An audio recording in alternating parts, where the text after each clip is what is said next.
Okay, what? Let me go press OK on that. Welcome to Disability Empowerment Now, Season 3. I'm your host, Keith Mavigigansini. Today I'm talking to Jessica Cox, who was Tucson's 40 under 40 2002. Hold on. Welcome to Disability Empowerment Now, Season 3. I'm your host, Keith Mavigigansini. Today I'm talking to Jessica Cox, who was 2022's Tucson 40 under 40 Woman of the Year, and Sami Madden, who is an advocate with disabilities. Jessica happens to be the first armless pilot in aviation history and a motivational speaker. Sami Madden is a advocate. Hold on, let me do that again. The more and more people there are, the longer and longer the intro takes. Take 3. Welcome to Disability Empowerment Now, Season 3. I'm your host, Keith Mavigigansini. Today I will be speaking with Jessica Cox, 2022's Tucson 40 under 40 Woman of the Year, who is the first armless pilot in aviation history and a motivational speaker. And Sami Madden, who is an advocate with disabilities and a recruiter for a defense contractor. Welcome to you both. Thanks, Keith, for having us. So, Jessica, let's start with you. Tell us more about yourself. I was born without both of my arms, and I've lived my whole life through my feet. I do most everything you can think of with just using my toes as my fingers and my feet as my hands. I have decided to take on a profession as a speaker. So I've spoken in 28 countries around the world. It's been wonderful to be recognized here in Tucson for the 40 under 40. And that's when I met you, Keith, of course, and really getting that recognition locally, because I've been here for over 25 years in Tucson.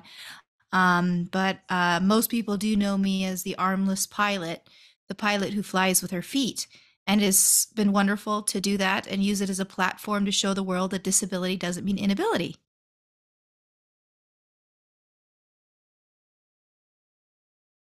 And Sami, tell us about yourself. Yeah, Keith, it's great to be here. So I was actually born in Hyderabad, India. And shortly after I was born, I was in an orphanage for the first 5 years of my life. And thanks to the dawn of the internet, at the time when you have to hook your computer up to the Ethernet cable and maybe wait on dial-up or whatever to make that happen, my adoptive mom found me on an adoption listserv, and I came home when I was 5 to Tucson, and I've been here ever since. And I have to say, it was great to be able to meet your dad, Keith, and get onto this podcast. It's been great so far.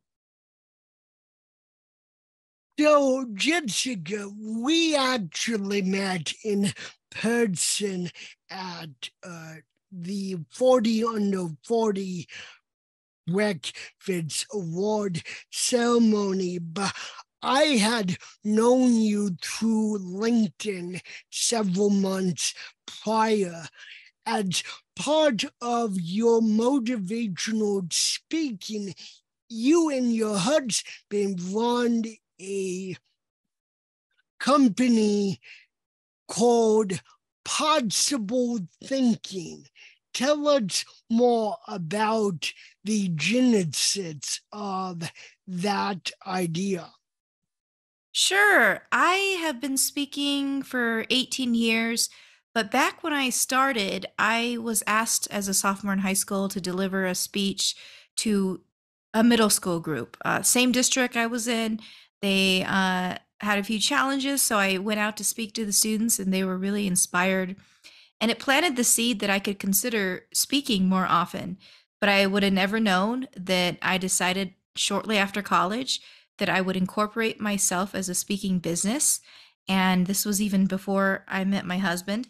So I decided in 2005 to just do this full time, speak all over the world and see where it takes me. And then in about 2010, Patrick and I connected, and we met through Tai Kwon Do and decided that it would be wonderful to join forces. And he joined the speaking business with me. We rebranded to Possible Thinking because it's all about that perspective of thinking things are possible, having the mindset, the growth mindset that many of us know of, the I can attitude. And so the Possible Thinking evolved into a new brand, but it has again taken us more countries.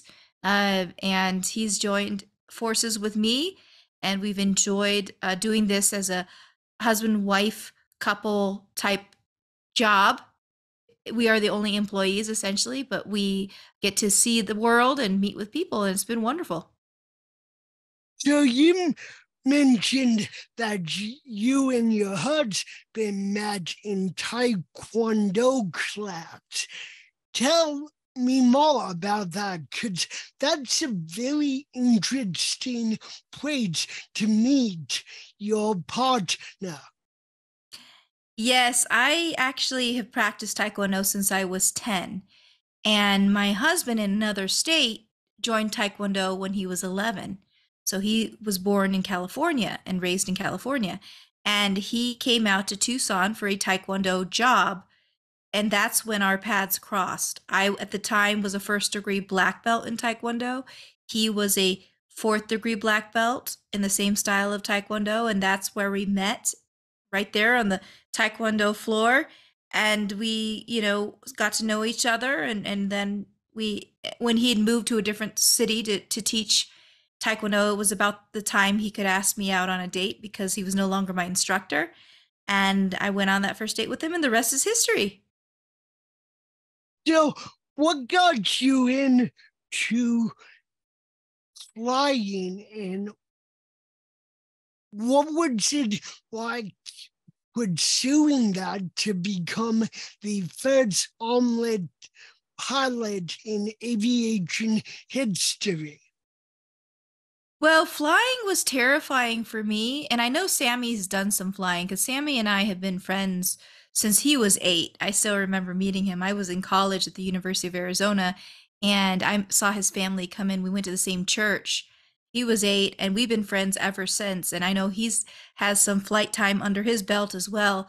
But when I started flying, I knew nothing about it at all. I was terrified of it. I was afraid of losing contact with the ground. But this wonderful opportunity presented itself. It was fresh. I was fresh out of college. I was on to this next chapter of being a speaker, and I needed something to set me apart as a motivational speaker. And I needed to also share with the world that you shouldn't let fear stand in the way of an opportunity. So why not pursue my greatest fear of flying? And that's where I decided to go out and train and figure out this whole process of what it took to become a pilot. So, Sami, tell us about yourself and what something about your advocacy. It helps if you're not on mute. Yeah, so I actually have been dealing with advocacy, talking about disabilities, and I really used my own talking about my own disability and then reshaping it to how we accept others. It's something I've had to do and kind of been forced to deal with in school because, people just stare at you and they don't really know what to do. And definitely the biggest time and really kicked things off was when I was in high school, and I was a junior in high school, and there was a freshman that had just come in, and he had been missing a couple of fingers on his hands, both hands. And I came to find out that he had been bullied at my high school. And it was really confusing to me because I was at a high school, that Catholic high school, and it was just like, wait a second, why are we bullying a student who is missing fingers on both of his hands? It boggled the mind. And so, I sat down and I said, no, this can't continue to happen. We have to accept each other's disabilities.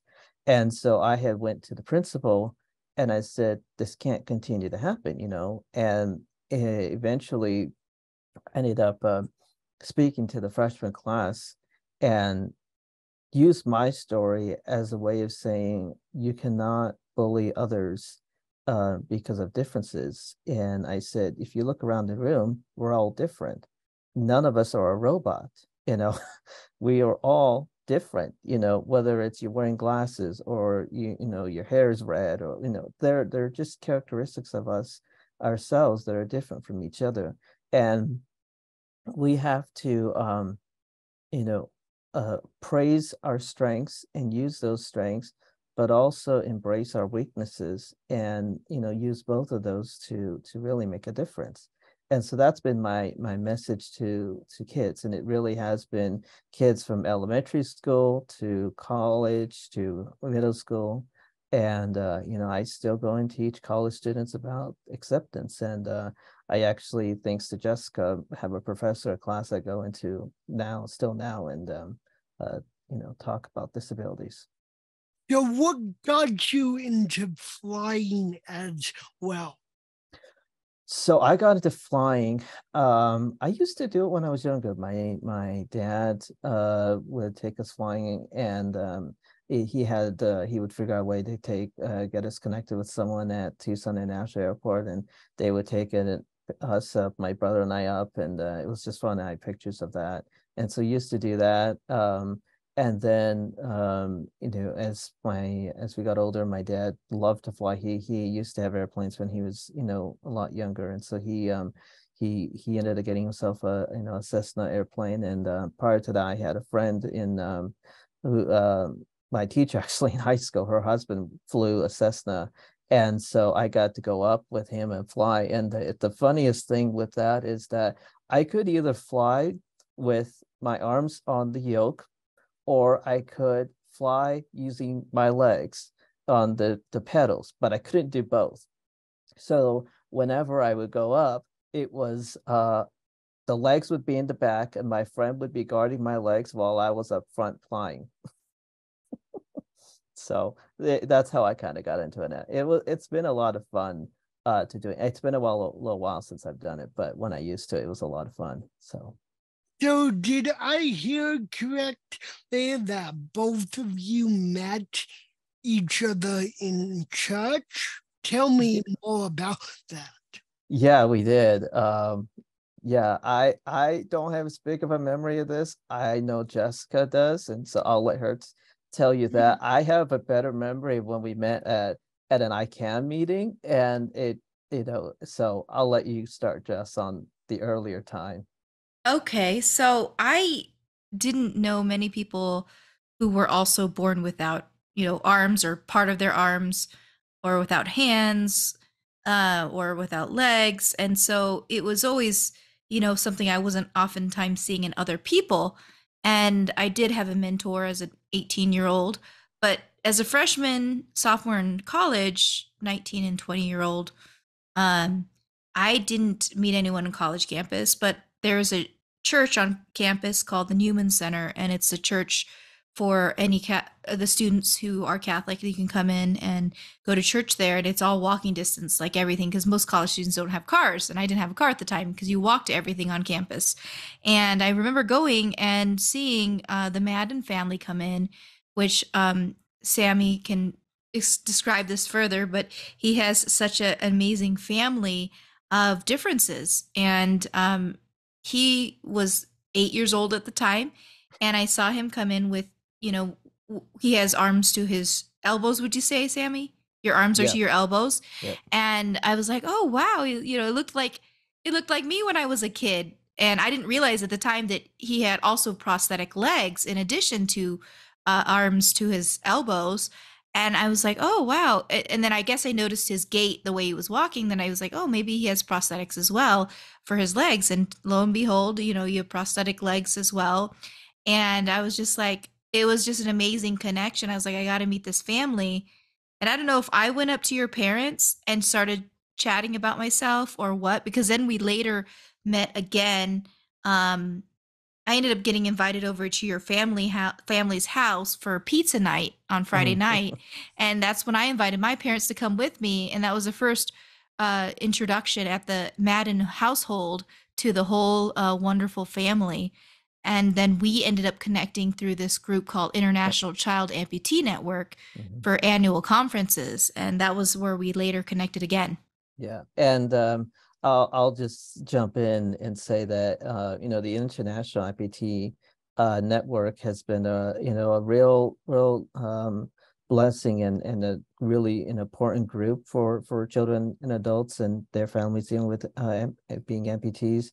I started going there when I was young, and it was always been a place where you could just connect and be yourself. And so the time I remember meeting Jessica was when we were in Dallas at a ICANN event, and we were actually in the lobby, and I'm like, hey, I think I know it. That's that Jessica. And so it was just kind of like, then we hit it off again. And so she's been involved with that group for a very long time. And only in 2013 did I take over running the organization. So yeah. So tell me, how I know the last name of Madden is a sports name, and I'm not really into sports myself. I'm not that famous. Keith. Just had to ask for my listeners.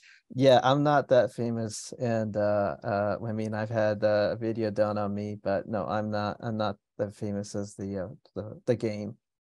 So, Sami, you work as a defense contractor and recruiter. Talk about that, because that's a job I don't hear people talk about. I'm sure there are reasons people don't talk about it, but talk about it from an advocate's point of view. Right. So I really got into doing recruiting, with my nonprofit organizations, informally doing a lot of recruiting, getting people on the board. I recruited Jessica to join the board of our amputee network, which is called ICANN. So I got her to join that. So I did a lot of different types of recruiting. And so when this opportunity came by to doing recruiting for this defense company, I took it. And one of the nice things is that it's really looking over people's resumes and then being able to go and talk to them in person, see people in the flesh instead of not virtual, and sometimes it's virtual, but it's actually being able to really look at who they are, and then really pushing for them to get into the jobs and talking to them and being support to them. And I talk about this in my talk that I give at the university, is that we have a lot of people that we hire who are able-bodied, but we don't have as many people being hired who with disabilities. And it's a significant number difference there. If you look at the labor statistics numbers, it's staggering, the number of people who are able-bodied versus people with disabilities. And so, and the hiring rates of that. And so, I always felt like when I was trying to look for a job, seemed like it was 10 times harder to get that, and I always felt like at some point I had to address the elephant in the room about my disability, you know, and because at some point it may have come up, but no one could ask those questions. You just can't ask those questions. But yet I always felt like I had to address it. And so it's just for me, it's always been interesting to seeing the difference in being, hiring people with disabilities versus without. Really hard not to address the disabilities. I can relate because it comes out of my mouth every time I speak. But Jessica, you talked earlier about overcoming your fear of flying and being attached to the ground. Talk more about that process and what motivated you to get your pilot license to become the first armless pilot in aviation history. Well, we all, no matter who we are, do certain things to protect ourselves. And I think that that's probably where my fear of losing contact with the ground originated, is because I would fall and not having the arms to catch myself. I actually sustained a very bad fall just 3 weeks ago.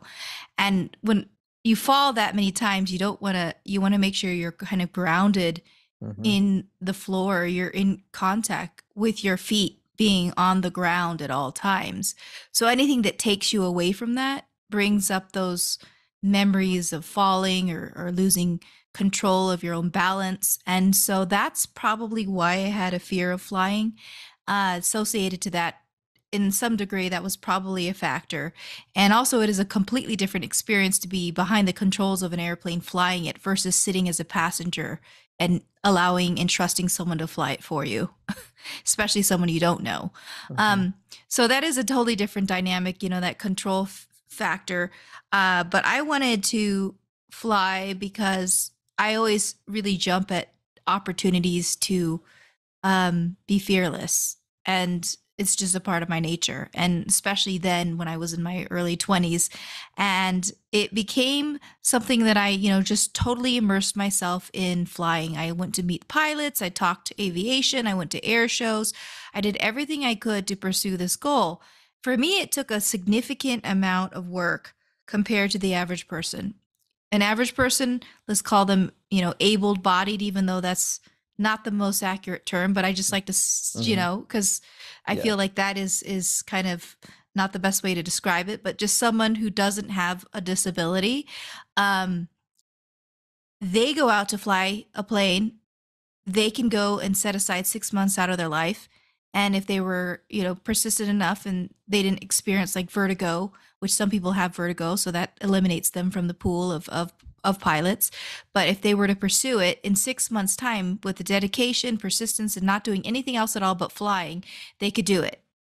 Maybe some in less time. But for me, it was, just to give an idea, it took 3 years because we weren't sure what airplane would work. Instructors weren't exactly sure how to teach me to overcome some of the difficulties that I was having. Like, for example, landing the plane. I was just terrified of landing. And I was having this huge concern because there's so much going on when you land a plane. I mean, you're constantly focused on the airspeed. You're focused on yourself going into the ground, and the earth is kind of coming at you. This terrifying, it totally throws you off because we don't really have that kind of sensation, when the earth is coming at you and you're going down.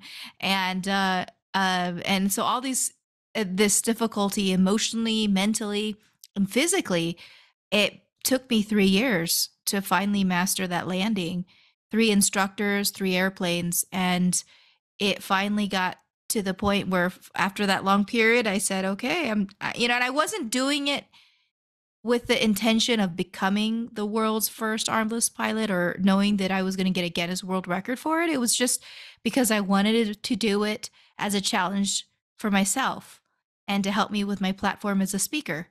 And it turned into a wonderful one because I got a phone call in 2011, March of 2011, which was, many years after my certificate, which was in 2008.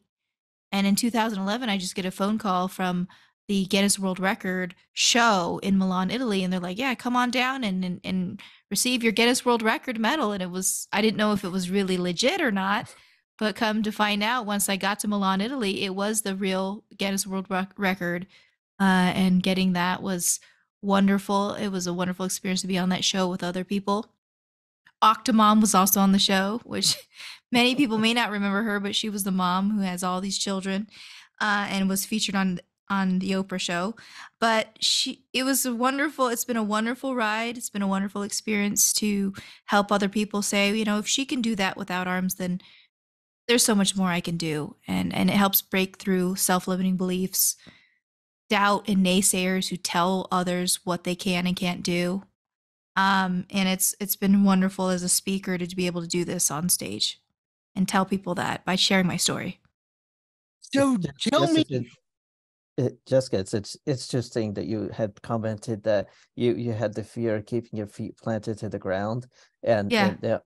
and all I can say is, I don't know how you do it, because I can't keep my feet planted to the ground and I still fall flat on my face. So and I can't. I mean, like I've gotten better at falling, but it's I've fallen quite a bit of times when I was a lot younger, getting used to the prosthetic legs, and I bet. and so I know I cut my chin and cut my face and my eyebrows. So I'm just saying that I'm impressed with how you can keep your feet planted and keep your balance when you get in the airplane, because I'll tell you, if I try to do it, I'll be falling backwards. So It's a weird sensation, yeah, when mm-hmm. you're that moment you take off. It's really Mm-hmm. an interesting experience. Yeah, I guess I have a quick question for you. So do you like how you have the space underneath you where it's enclosed versus being able to see like down below? Because there's some airplanes where it's more open than like let's say a Cessna or Air Coupe, where it's more of a closed environment, like an ultralight or something is very different flying that versus do you Yeah. get the feeling that you're just going to continually fall whenever you're in something like that versus like an air coupe? I I don't really have much experience in something with like a transparent floor or something that is like an ultralight that doesn't have much of a frame around you. But I would think that that is another hurdle you have to get over with that sensation for Yeah, I sure. never got over it. I was in, I've been to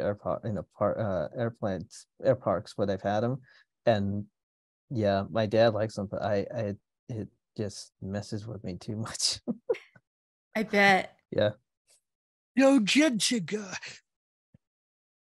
talk more about what got you in to Tai Kwon Do and pursuing your black belt. You mentioned that in 2010 you were a first degree black belt. Did you pursue that further?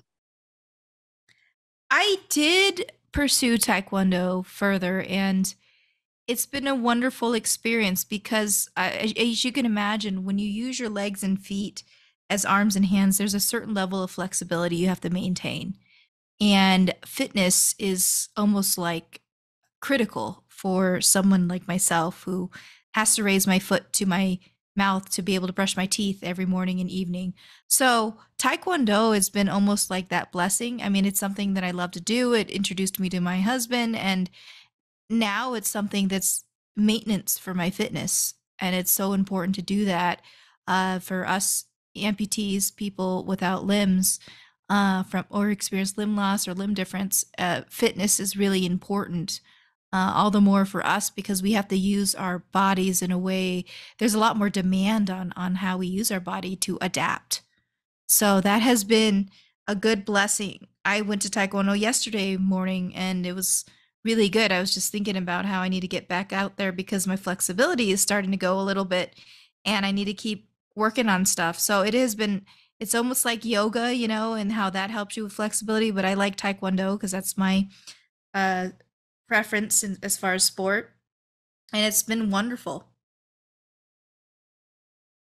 So, Sammy, what do you do for fitness, for maintenance purposes?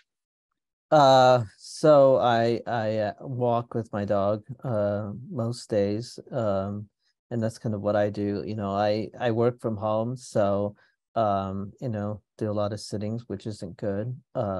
So I get out and walk. I used to walk a lot more. I used to do about a mile in 30 minutes with my dogs, and I can't do that anymore. I have a nerve pain condition that was in remission, but then came back in 2011, and it severely inhibits my ability to walk and do a lot of different things. I have limited energy, and so I really have to pace myself in what I can do. And so I have pain in my legs, and so when I'm wearing the prosthetic legs and I go for a walk, I can only do a third of a mile now. And so it's just what it is, and learning to live with it. But yeah, I used to do a lot more when I was younger. Well, before I had this condition come back.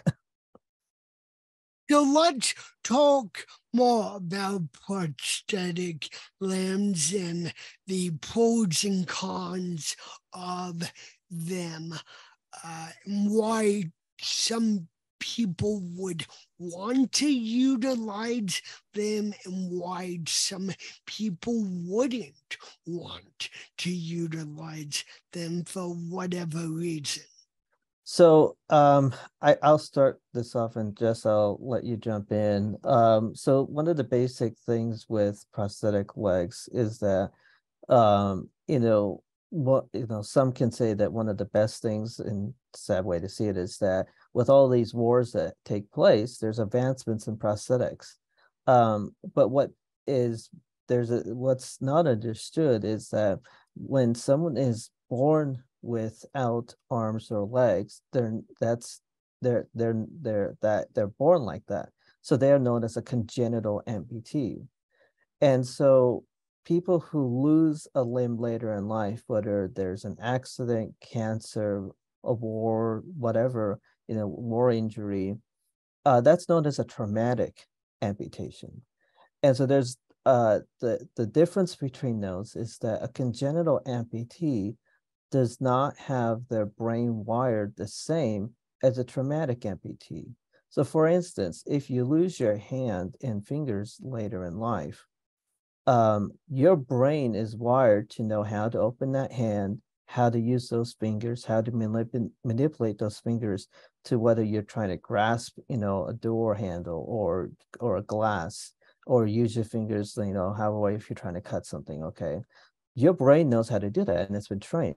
So individuals who are traumatic amputees can really take advantage of those prosthetics, where they can put sensors into, your hand, into the limb, and then have that go back to your brain and have it implant there. And then your brain knows, oh yeah, open the hand. This is how you do it. This is how you grasp it.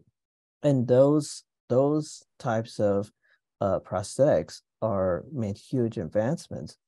And for traumatic amputees, they see it as gaining back what was lost because of the traumatic event. And that also goes for legs too. And for congenital amputees, since we don't have it wired in the brain wiring, they're not useful to us. We can't use them. And so we're very, there's a limitation in what we can use.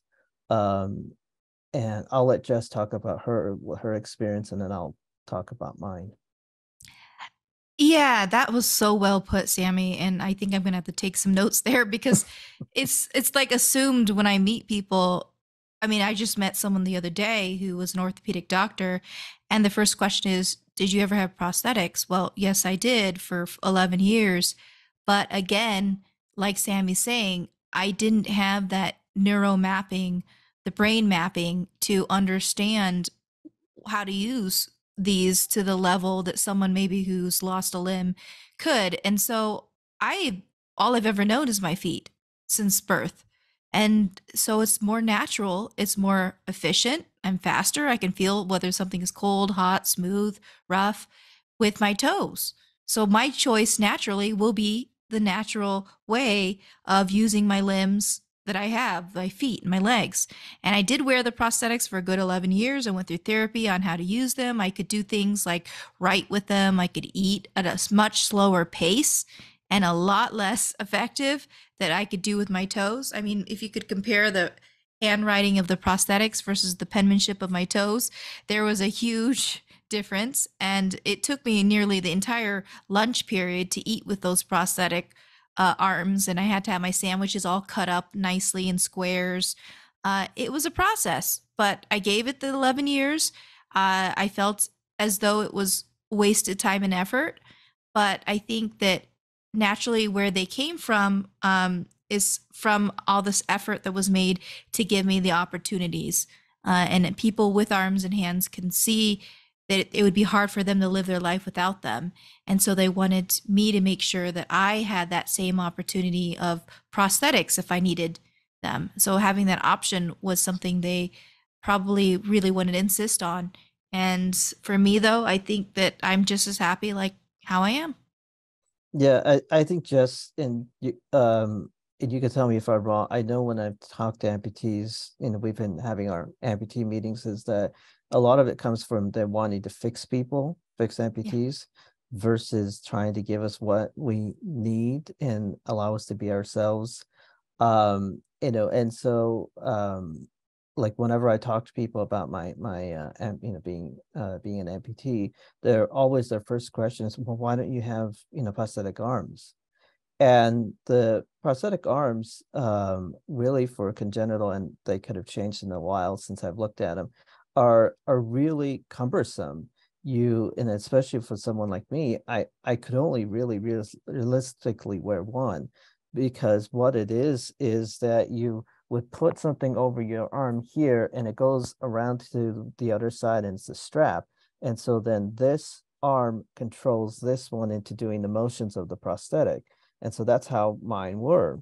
And so they're known as the United, they're body powered. And that gets very tiring. And I actually I think I had two, if not one, when I was younger. And I kind of was taught, they tried to work with me on how to use it. And in the end, I decided it was a great hammer.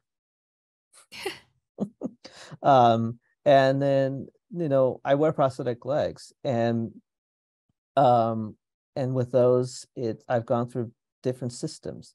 So there's ones where my prosthetics are held on by gel sleeves, and the best way to describe the gel sleeve is like a wetsuit that people would wear.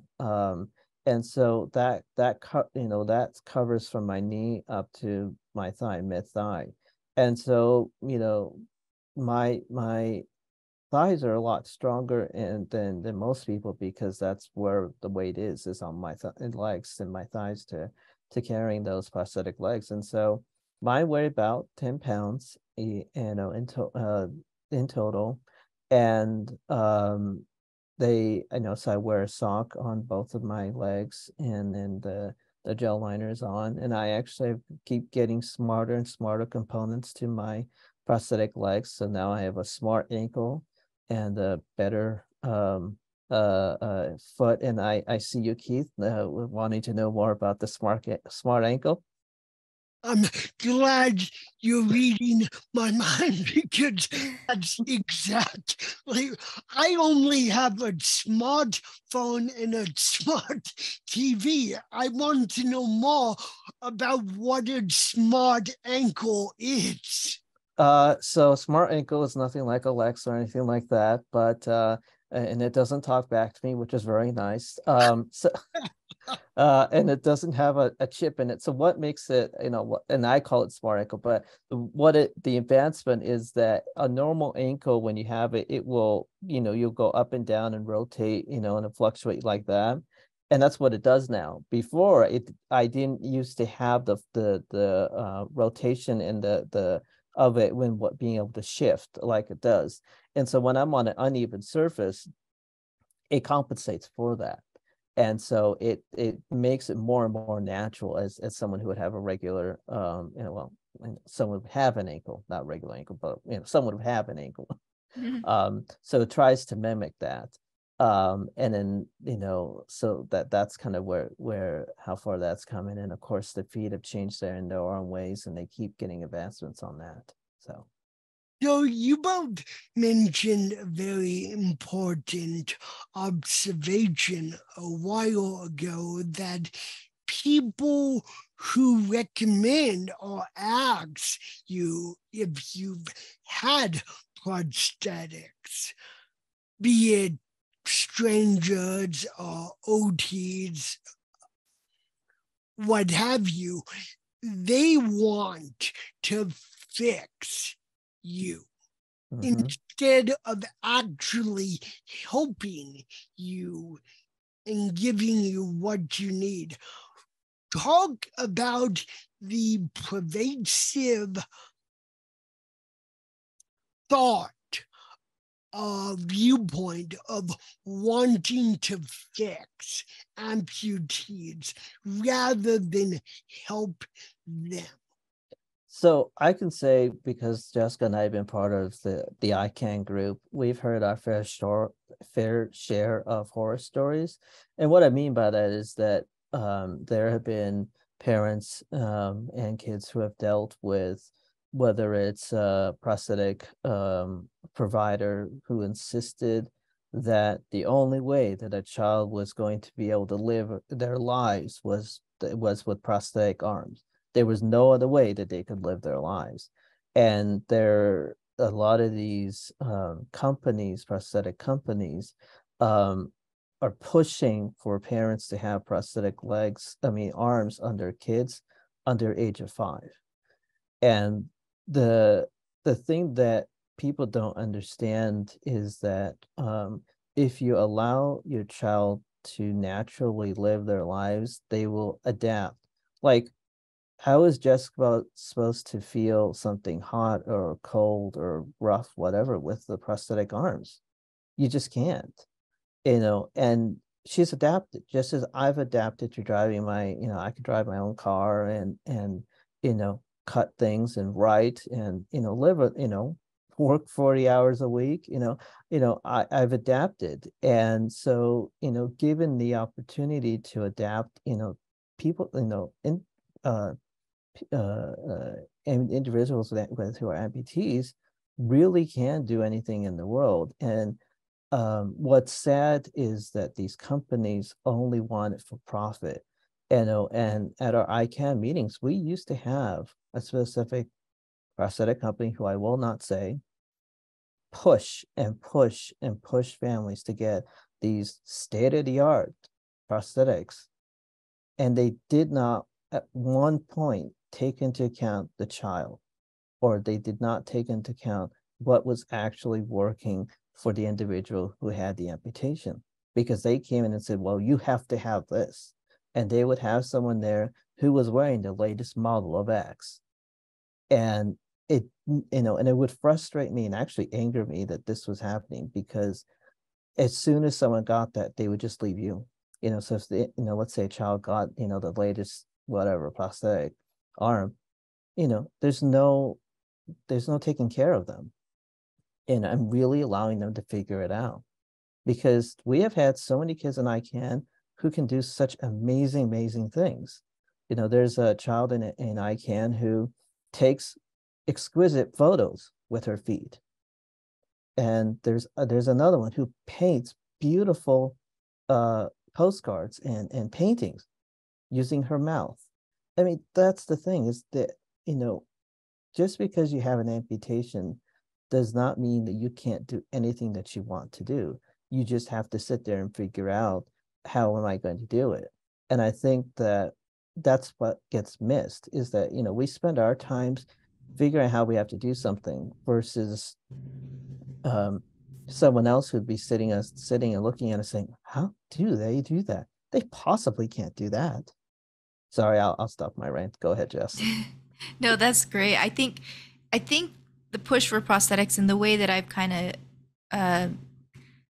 kind of come to peace with it is that unfortunately those who do push them, and whether it be a healthcare provider or someone who's in the field, is that they're looking through a lens of having the limb. They're looking through their own personal lens. And I think that's where the problem is. They cannot envision their life without that limb because they've lived their life up to that point with it. So when they see someone without, they project that same feeling onto that person who doesn't have the limb, like, oh, they must be having a hard time, it must be hard, instead of coming from a position of understanding, of asking the question, is it harder for you to do that? Or, and making the assumption that, oh, if because I can't live my life without my right hand, then they must have a horrible, difficult life without having that right hand, or losing, having. So it's just really about the lens at which they see the individual. And as long as we can have individualized care, I think that that's a lot more effective than making the assumptions that everyone is, like they say that, making that assumption that everyone needs this or everyone needs that. But everyone is an individual. So the other thing I want to just kind of add to that is when I get the question, oh, well, haven't you tried prosthetics or don't you need prosthetics? Is the analogy I like, and I think your listeners and everyone could really relate to this, is that if I had given you boxing gloves and you were missing your arms and I gave you boxing gloves or even your hands, okay, let's say I gave you boxing gloves and then I said, okay, you can't take the boxing gloves off and all you can do is go open that door with your boxing gloves. How do you do that? Or, if you were given the boxing gloves and you wanted to get the glass out of the cupboard, how are you going to get the glass out of the cupboard if you're wearing boxing gloves? Naturally, what you want to do is take off the boxing gloves and do what you wanted to do. Well, when you give a prosthetic, especially prosthetic arms, what you're telling the person is, here's your boxing gloves, go do it.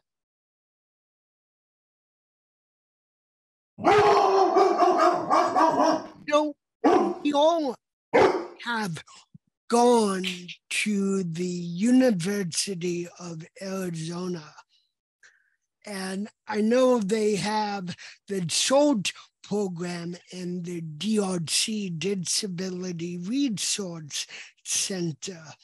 I went there in between 2013 and 2015. How did both of you find getting around campus, interacting with your classmates, faculty you met at church and then you later met at ICANN meetings? How was the college experience? I want to share a little on that right away because it was the most incredible feeling. I remember going to the campus and being introduced to the Disability Resource Center and knowing that there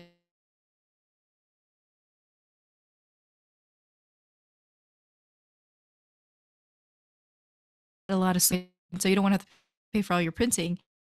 And I just remember going to the center, and I'd always go to the computer center to do all my work for classes because it was a great space. There were accommodations for all of the technology. And for me, I didn't use voice activation, but I could easily move my keypad on the floor. Having that support was incredible. And the time at the university was this wonderful opportunity to celebrate the uniqueness and difference. And so if I could go back, I would, because it was a wonderful exploration stage, finding out, what I wanted to do and not being inhibited because I had the constant support of the Disability Resource Center and the people there who helped out. So it was a wonderful experience, I would say, and it gave me that reassurance that I could be who I wanted to be and I was empowered to be who I wanted to be. And the fact that I didn't have arms and maybe needed some extra support, that wasn't a factor.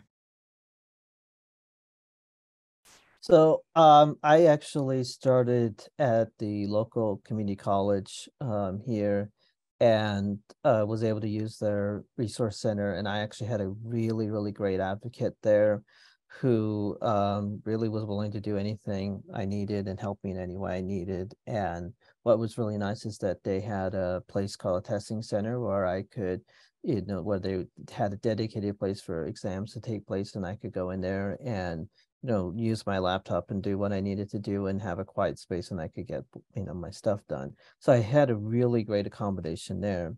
And then when I went to university, after doing my 2 years at the local college, there was a disability resource center, and I was connected with them, and they knew my accommodations, and they did accommodate me in my classes. They would have an adjustable desk for me, and then a rolling chair, and usually it was just in the back of the classroom or whatever, and it worked very well, and my classmates would interact, and there was no problem there.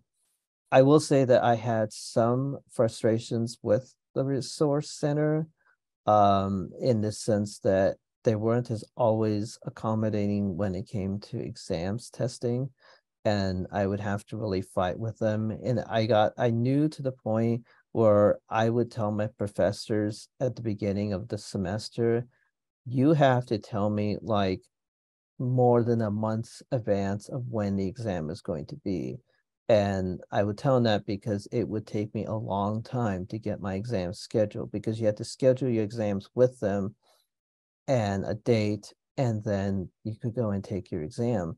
And then they would reach out to the professors, and they didn't always reach out to the professors if they got no response. So it was really up to me to figure out if there was communication going back and forth. And I was in the middle, and at times I would be like, hey, just send me whatever you need, or here's their contact info. And so finally got to the point where I would have one person who was consistent there, and I could email them saying, hey, I need to come in this day. This is the exam. This is the professor. Can you help me get scheduled? And then I would send them a follow-up email maybe a couple of days later saying, hey, did you get the exam from the professor? They told me they did. And so it was a constant thing for me of having to really, I guess, advocate for myself, which is what you need to do at the university, and when you get out of there as well, is advocating for yourself. But I will say that at times it was very frustrating to using that. And also, early on when I was at the university doing my undergraduate, I had used their golf cart service, and it was at times would work well, and at times it did not work. It was really hit or miss. And especially if my class got out early, they would not come pick me up early from my location. So, there was that kind of a challenge. But the thing was that at the university, the professors did accommodate, and they were very open to telling students, hey, if you are with the Disability Resource Center, come and do this. And so, and my professors very much accommodated me when it came to exams and all of that. So there was the support from my professors when I needed it. And the Disability Resource Center was there at times, and definitely as I was getting done with my undergraduate degree and then into my master's, I didn't use them as much. But the one thing I will say really good for them was the conversion. So if I had a book that I needed to be converted to a PDF, they would do that, which was really, really nice, because if I couldn't get the book on Kindle, I would have to buy the book, and then they would either be able to reach out to the publisher or already have a copy from the publisher that was electronic, or they would take the book that I bought and gave them, and they would, rip it apart and scan it. So that was a really nice accommodation when, you just could not get the electronic version. Or if you did, it was an exorbitant price. And at that point, it's like, what's the point? So I use a service called Bookshare, which costs $50 a year, and they have tons upon tons of books already converted to Kindle, to Daisy files, And so I want to give a shout out to that organization because they are absolutely incredible. So if there are any advocates who are listening to this episode who are just starting out on their advocacy journey, what would be some action steps or advice you would give them as they're trying to make self-advocacy their lives work, like both of you have done? Well, do you want to take that one, Sami, first, or what are your thoughts? I'll take this one. I think that if you're doing advocacy, I think there's two ways, so distinguishing, self-advocacy versus, helping others with advocacy. I think that I'll start with the helping others with advocacy is, I guess, if you're helping others, just be in the mindset that you need to engage the person and find out what help they need versus imposing what you think they need. And so I think I would definitely start with that as you are doing advocacy. Starting out is always, remember who it is that you're helping, and from there, help them into figuring what that looks like, what resources are out there. Definitely if you are of age, you can go to the vocational rehab centers. They're huge advocates there. And they really do take the time to do an intake on the individual and really give them the resources and help them and constantly be engaged. So I guess on the flip side of that is the self-advocacy is take advantage of those resources like the vocational rehab. And definitely look at online and seeing what programs are out there. And then also, just take account to what you need, but also don't beat yourself up. If something doesn't work and you need to figure out a way of using it. And definitely my most recent case that I've been dealing with for over a year is if you see something wrong, don't let it be something where you just let it go past you. Because the thing is that there's more chances than not, you're not the only one that's been dealing with it. I love that, Sami, too, because if it's okay if I add to that, unless you wanted to say anything else. No, I'll jump in with a case later. I think I know Keith may want to know about it, but I'll let Jessica go first. I think that is just wonderful what you're saying is don't let it just, like, don't rationalize it away. We have to learn to listen to our inner voice and speak our mind. I think a lot of times, which many people may share the same belief, is that we don't always want to impose ourselves and our disability, our needs and our disability out there. And we don't want to put it out there and say, I do need this kind of help. It would make it easier for me if this happened, because we just want to rationalize that we're fine. We don't need that. And I just want to encourage people to practice speaking your mind and being in tune to what you need. And don't be afraid to ask.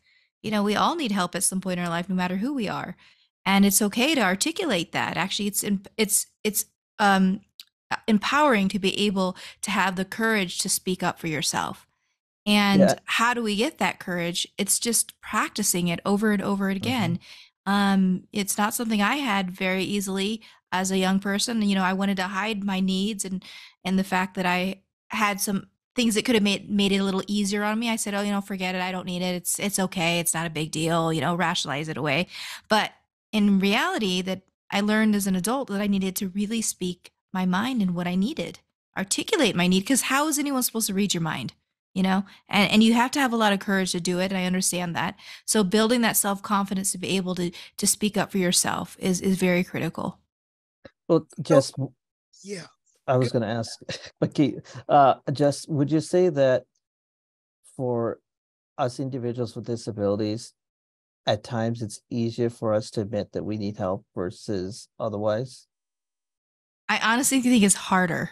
Mhm. I mean, from my perspective, I feel like it's almost like we have to overcompensate in many ways, and Mhm. so admitting we need help is shining more light into being helpless. And for me, I know I've avoided that a lot in my life, that sense of helplessness. So I do things to make it seem as though I'm not helpless, but in reality, being in tune to our needs and being courageous enough to articulate our needs is more empowering than anything else. And admitting our vulnerability is more empowering. I agree. I think it's harder to doing it because, and I don't know for you, but I think it's like you're already struggling at times with your own disability, and then you have to ask someone else for help, and it just like shines the light on that even more. And that at times it's hard to do like, okay, hey, I really do need this help in this situation, or whatever it is, and you're like, okay, great, now it's shining more light on this. So yeah, I agree, Jess. So at the top of the episode, I mentioned how Jessica and I met. Sami, we met in a very interesting and unique way. And I would like you to tell that story because we were talking about it before we started recording. And so please tell that story of how we met. Yeah, so Keith and I met a long time ago in a galaxy far, far away. No, that's a different story. No, so Keith and I met actually through his dad. I had gone and was getting my haircut, and I got a pamphlet later on through my dad, because Keith's dad had given it to our local barber, and contacted Keith's dad and started talking on the phone and saying I was really interested in this. And then Keith and I connected after that, and we never saw each other ever in person or ever on Zoom until about an hour ago. And so it was really great to be able to communicate via text and email. And it was a really, really funny way that Keith's dad introduced us to each other.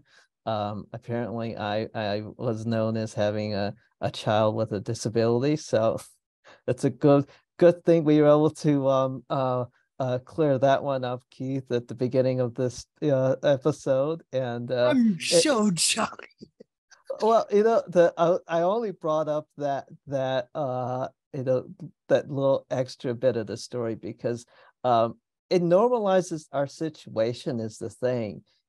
So many times I think we can't allow it to be normalized, and my thing is, and I think Jess knows this, is that and I think Keith, you will agree, is that if we can't laugh about certain situations like that, it just owns us, and so I always tell, in my talk, I'm like, what, if you can't laugh about things, it owns you. I will make all kinds of jokes about my disability and situations that I have had. And if I can, I just have a quick story about one of them that's really hilarious, is that when I was in high school, I wore a specific set of prosthetic legs that let me put them on by myself, because otherwise I would need help. And so what would happen is that it wouldn't take much for me to come out of my prosthetic legs and fall. And so one of the times I was giving a tour of my high school to potential students, and I didn't, and we just had a new gym built, and I didn't realize that there was a floor mat in front of the door when I went to open the door. So I went flying forward, my legs stayed in one place, and I had all these potential middle school students who had the face of, oh my gosh, what just happened? So they look down and wait, there's the guy is over there, his legs are over there. What actually is supposed to happen next? And so it becomes a situation of Humpty Dumpty. And I'm just laughing, I'm just sitting there laughing. My friends were there with me and we were just laughing. And then a couple of teachers were there, and we're all figuring out how we're going to do this. And the vice principal comes over, and she's just like, great, and we're all like, okay, so one person needs to grab him and helps him put his legs on, and we'll just go in. And they're like, no, no one can put him back together. We have to wait till the health aide comes. I'm thinking, oh yeah, what's the health nurse going to do that my friends can't already do? And so we wait. And finally, one of my friends picks me up, the other one picks up the legs, and we all go into the gym. And I get to sit on an exercise bicycle seat, and they put me back together. And as the students are going by, they're looking in as they putting me back together. And my friends and I were just absolutely laughing. And I can only think what they had told their parents that night. You won't believe what happened at that school. I'm not going there. They'll just, keep taking people apart. And I can only imagine that's what they were saying. Well, a couple of days later, the vice principal, she said, can you please keep yourself together? We don't need more instances like that. So throughout the rest of the year, that's what our joke was, that he can't keep himself together. And see, at that moment, I literally was laughing the whole time. Some of my friends, and the teachers, it was just a great thing, and to this day, I still tell that story because it just was like, put Humpty Dumpty back together kind of thing. So, it literally becomes, if you can't laugh about it, it owns you. No. I haven't even heard that story. That's a great one. Oh, yeah, I didn't tell you that. Oh, yeah.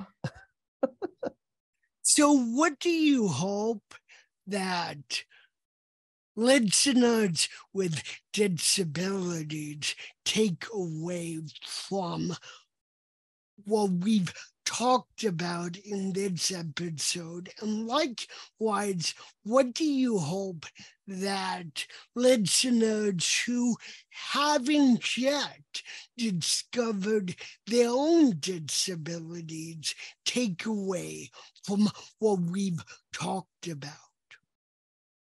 I just want people to know that, you're not the only one out there. There's a whole community of us, and we're here to support each other. So don't be afraid to reach out.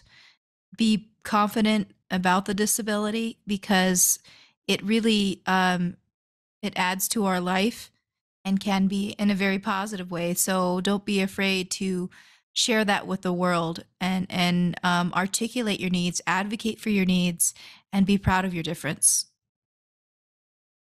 Yeah, I think what I would say, definitely going off the same ideas as Jessica, is I think first and foremost, accept your disability. It's not a weakness, it's a strength, and figure out how to use it as a strength, and don't let anyone take it as a way of a weakness and use it against you.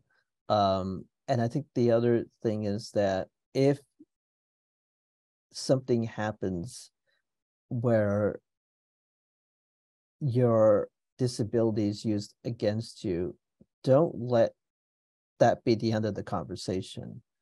And I have a real concrete example of this. I, for the last 2 years, have been dealing with a legal case, where my disability was used against me to deny healthcare. And what is the most profound thing was that when I had gotten notified that I could not have a certain procedure done, was that no one had engaged me from the place that and looked to actually working with me and having a conversation. It was just a decision made as, okay, we're not going to do it because, this is what he disclosed on a piece of paper. And so that was what they thought was the end of the conversation. And I thought it was the end of the conversation as well. And then I sat there the entire day saying, wait a second, that can't be it. That cannot be the end of the conversation, because I'm not the only one that has dealt with this. Clearly, I cannot be the only one that has been dealing with this. And so, You're not. I can guarantee you. Yes. Yeah, I knew I wasn't the only one. And so for some time, I've engaged with a firm who specializes in disability law, and come to really looked at on my own is that what people don't realize, and I think is really important, is if you have a disability and you're getting health care, under the Americans with Disabilities Act is a provision for healthcare. And what it really states plainly is that healthcare facilities and healthcare places have to accommodate individuals with disabilities. Let me say that again. They have to accommodate individuals with disabilities. The individual with a disability does not have to accommodate them. And so for the last 2 years, this has been an ongoing thing. We've been fighting this. And I'm bringing now this issue more to the greater light of Congress and others, because the thing is that what I'm finding is that it's not just an issue within our local city, or in this state of where I live. It's actually a national issue where healthcare places, programs, however we want to call them, do not accommodate individuals with disabilities in whatever fashion. And so I have somehow gone into this advocacy, which has just kind of been in my lap, and and this is something that is of concern of mine, and I think that individuals with disabilities should not have to accommodate places. There needs to be some way of these places accommodating them, but also having a conversation. If something is of an issue and you have questions about, don't just assume that, oh well, we can't do it.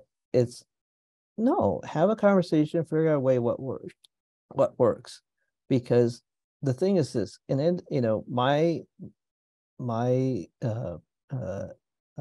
healthcare needs got delayed because of that. And the thing is that individuals with disabilities, if you do that enough, it really can be deadly, and it's not right, so a long-winded answer. What do you hope that listeners who have yet to discover their disabilities take away and learn from this episode? Well, I think I would say that if you're discovering your own disability, is to just allow that that inner way of discovering it, and I guess don't be afraid of it. Figure out a way of embracing it, and if you need to, find a community that's there, because again, you're not the only one dealing with X. There are communities out there, whether it's a Facebook community or whatever community is out there. There are communities out there that help and give you resources, and it's really to showing that we're not alone, because I think the times we figure out we're alone is when we struggle the most. If we realize, oh well, no one else has dealt with this and no one else has this, the reality is that you just have to go and find it. I love that, what Sami said, and I just want to second it because I think it's just so true. Is you're not alone. Give yourself the grace, the time to find yourself and discover your own disability, your place in the world, and be, don't be so hard on yourself on that. What are you both working on currently? And how can someone who is listening reach out to you if they want to know more about your work? Oh, I'm doing a lot of work with designing through the help of engineers, of course, and a team, an airplane that can be flown with feet.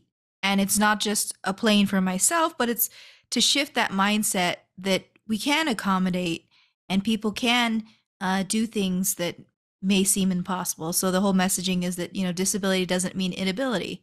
And if someone wants to fly a plane, they can. We're building a plane that's never been built before and using it to show that it can be modified to be flown in a different way. And that whole mindset of you can do things differently is what we're really trying to open it up to engineers, to people who um, may, design the world with this hope of keeping it open to different needs and the term, universal design that we've all heard of. So that's what we're really working hard on. If you want to reach out to me, you can go to theimpossibleairplane.com, or you can go to my social media handles, Facebook, Instagram, LinkedIn. Feel free to find me out there. Just search my name and just type in Jessica Cox. Well, I don't have anything as exciting as Jessica right now. I'm not trying to build an airplane or no, I think right now my focus has been, as I said, the case that I'm working on. And I know, of course, with the recruiting position, and really trying to one of the things I've been doing most recently, the last couple of years is getting together young alumni at our local college to show that their resources there and the community there. And I actually have been running the group. I've been the chair of it. And so there's that. But I also been trying to think about ways to encourage and foster a place of recruiting individuals with disabilities more. And how does that look like to really making that more a thing, not just in, probably just starting in our city, but then going, more, because we have, companies that are here that I think really would benefit somehow into connecting with the university and the local colleges of really saying, okay, you have these programs like the DRC, the Disability Resource Center, and really, getting them connected with these companies, and figure out a way to bring more talent into these companies, because the thing is that individuals with disabilities have a lot to offer. And if I can, before the pandemic, it was really unheard of to have a job that was remote. And I had multiple interviews and they're like, nope, we're not doing that. Not happening. You have to be in person. And really what the pandemic showed is that you can have jobs that are remote. And that's what my job is. I'm remote. And so I think that before companies start instituting the, on-site again, is that they really, really need to continue to think about the remote jobs, because there's a market there of people you're not hiring or could be hiring if that option was there and it was actually a practice of the companies. What do you both wish that people in general knew about amputees and how to interact with them in a way That's a great question. Not offensive, or that you both need to be fixed, because shocker, you don't need to be fixed at all. And so, well, Keith, I actually can't even fathom how annoying that gets to constantly face day after day after day. And so that's why I want to know, what do you hope that people would know about what it is like to be an amputee? Well, I'll tell you, Keith, I could use some new parts. My parts are not working as well as they used to, so I'll take some new parts if anyone wants to. No, I guess I don't want to say that, but anyway, just if you want to start. Well, I think it's just good to see someone, if you see someone out at the grocery store, you're out in public at a restaurant, just to really humanize the experience. If you feel compelled to help someone because you see them struggling to hold something or do something in the grocery store, ask the question, how would you like me to help you? Instead of jumping in right away and helping. Because sometimes we've navigated this world thus far and we figure things out. So we have a way of doing things. And sometimes when people come in, it might interfere in our process of doing things. So it's better to ask the question first, can I help you or would you like help? And if we say no, don't take any offense to it. It's just we have navigated our world and are doing things the way we know how to do them. Yeah, I kind of like that, Jess, because I have a most recent example of that. I had gone on a business trip to California, and my mom and I went, and so there were multiple times that I had to ask someone to do something for me, and whether it was the rental car trunk not closing because it wasn't powered like the my car that I have at home, or having to ask someone to get the luggage off the belt, so we weren't necessarily flying around with the luggage on the belt and going around in circles and circles and watching people look at us. So it's been things like that that have had to really rely on asking people for. But I think as an amputee, I think what I would say is that um engage with us as a human being. We're not there on the pedestal to be stared at. And don't assume that we can't do anything. And engage with us. I would welcome more people to ask me certain questions if they're curious about things, versus the total dismissal. I definitely hate it when parents have their children ask a question, and instead of engaging with the child, I know they pull the child away, and it's just like, okay, you're teaching the child the wrong thing right there, because that's not how it is. And so I would definitely say engage more. And I think that, and Jess, I know you can probably talk to more of this because you've done more international travel. But I can speak as to my experiences traveling internationally as an amputee. It is a whole different world. You definitely when I flew back to India to meet with my friends, it was a very, very different world to be traveling. And it's because of how they treat individuals with disabilities. Um, you know, I had troubles when I had a layover in Germany, and then I had troubles when I was in India. The biggest one being that an individual, a security guard at the airport, after I was going through security, felt that it was their power to tell me to take off my prosthetic legs in front of them, which would have meant stripping my pants down and doing that. And it was the most degrading thing to have happened. And I can tell you that in no uncertain terms did I make it clear that it was not going to happen.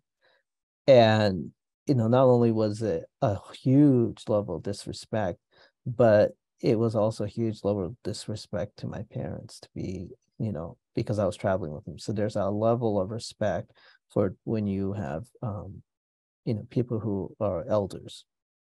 And so the manager had to come over, and I told him in no uncertain that this was not going to happen and they were going to have to figure out something else, and eventually he engaged with me and was asking questions and talking to me. And I told him, I said, you need to train your staff better, because I said, I may not be the only individual with disability that travels, but this is not how you do it.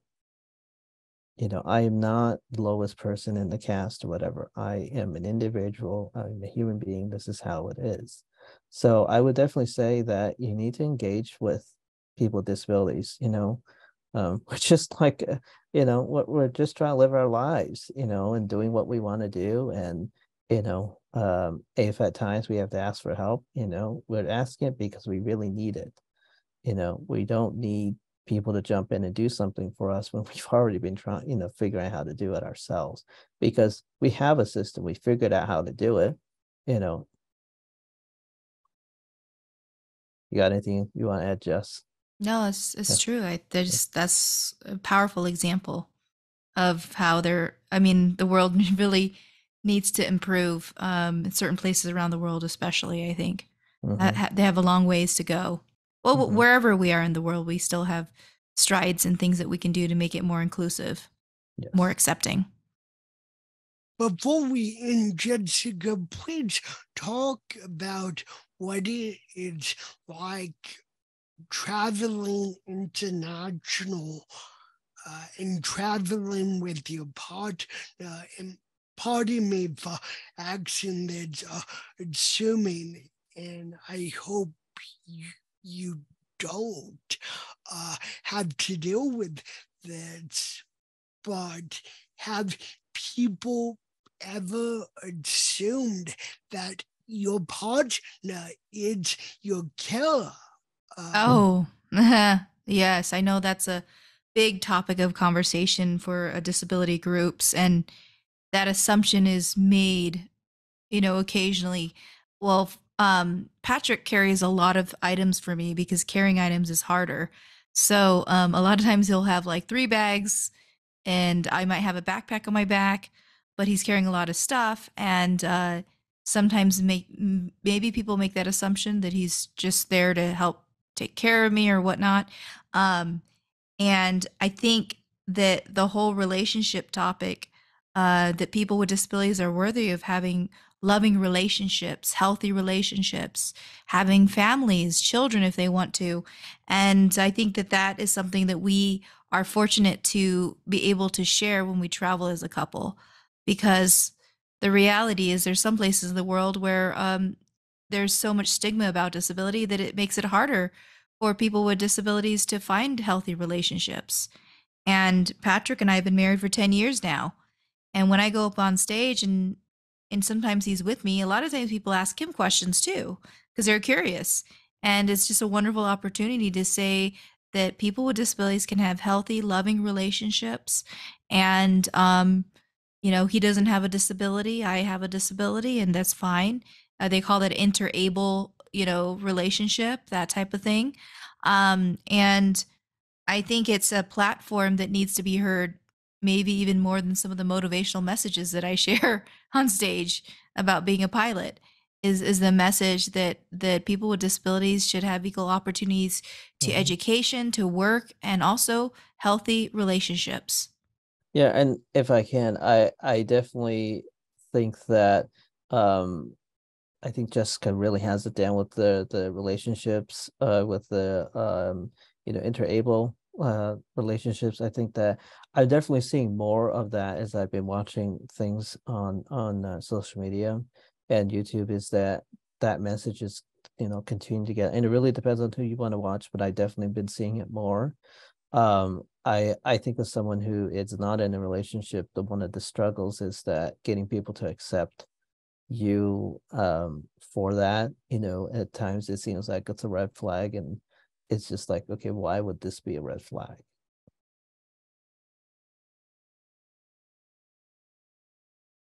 Well, thank you both for coming on the podcast. And I really hope that both of you will come back later on because there is so much more we could talk about. I've certainly learned a bunch, and I hope that my listeners have to again thank you for being as authentic and forthright about every topic we've discussed. I really appreciate it. Thank you, Keith, for what you're doing and creating community and awareness out there too. Yeah, Keith, thanks for having us. Really appreciate it. I think this is a really a great thing that you've been doing. And the conversations we're having now in this time that we've had with you are really good. And definitely I think there's some we could go more in depth as always, but these are conversations that need to be had, and need to continue to have. And there shouldn't be an end to them. We need to continue to talk about this. And definitely I think people hopefully will find community with listening to not only us but others. And hopefully will find community in where they need the support. And are not going to be afraid to reach out when they need to and know that they're not alone. So Keith, you've done a really nice thing being able to give that to a lot of people. Thank you both. And I do hope that both of you will come back. We would love it. I would love to come back, Keith. So Yeah. For sure. I'd love to also. Thank you both. Thanks, Keith.